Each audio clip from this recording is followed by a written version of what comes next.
Hey, this is Tom Nash, and after the couple days we just saw, I'm sure you're all wondering the same thing. How long is this thing going to last? I mean, this bear market is basically out of control. How long until we get to some sort of a bottom? And is this a good time now to start buying the dip, at least tech? Well, I'm going to answer all those questions in just a minute. Stay with me.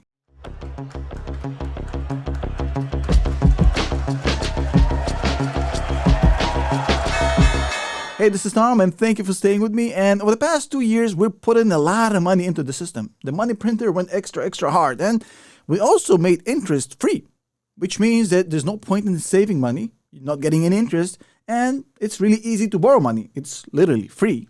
That meant that a lot of people and businesses were buying up stuff like crazy. And of course, what happens when a lot of people are buying a little amount of stuff, the price of stuff goes up. It's just economics 101. And, stuff makers, of course, increases the price of stuff. And eventually what ended up happening, as, it always does, the price of a cucumber is now half of your salary. And the government says, well, that's not good. We're about to get fired. We got to solve this. And basically they're trying to solve it by reducing the amount of money in the system and trying to implement some cost on borrowing money. Because if you have cost on borrowing money, businesses have more trouble to borrow money, and you are more incentivized to put money in a savings account instead of buying a new iMac or whatever it is, right?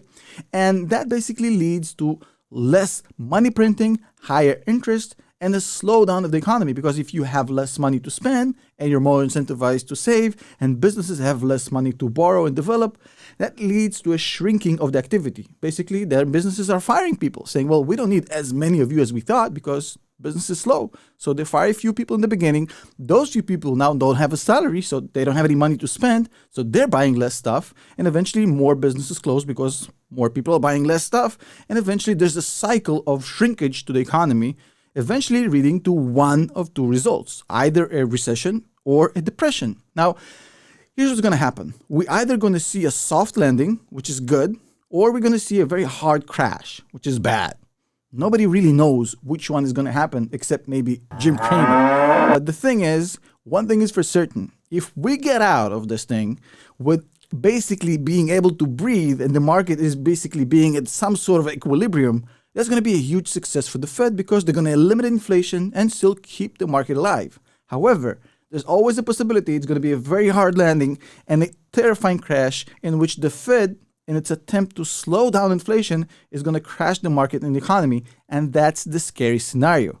Now, I don't know which one will happen, but the stock market actually has a lot of data on previous crashes, which we can tap into and find out how long this bear market is going to last, and is it a good time to start buying the dip. Now, over the past 140 years, we had almost 20 crashes, and there's a lot of data in there which we can use. And first of all, let me give you a word of reassurance. If you're looking for some good news, at least statistically speaking, crashes and bear markets tend to last less time than bull markets. So if you wanted some good news, there it is. The problem is there's not a lot of more good news in there because statistically speaking, a crash or a bear market is at 35, 37, 40%. So anywhere from 35 to 40% is the average. And it usually lasts about a year. And when I say a year, I mean a year until it stabilizes. There's at least one more year until it starts to go up. So probably a good part of a year to 2 years. Now, looking at this market, we're not exactly there yet. And I'll explain why. And again, this is just statistics. And, past performance does not guarantee what's going to happen in this crisis, right? But this is just an assumption based on statistical historical data.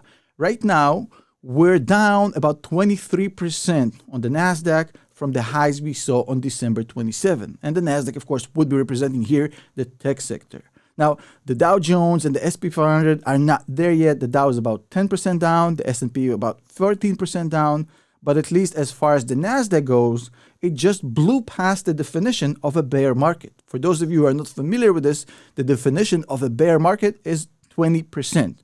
So the only one of these three indices that went below 20%, this was the NASDAQ and the tech sector. The Dow and the S&P are about to join that club, it seems, based on everything that's going on right now, but they're not there yet. So the question is, now that we're there, is this a good time to start, nibbling on some tech stocks at these prices? Well, not necessarily. Let me show you some data. And before you go crazy, there's two things you need to understand here. Number one, this isn't a recession. This isn't a craziness. This is just a bear market for one of the indices.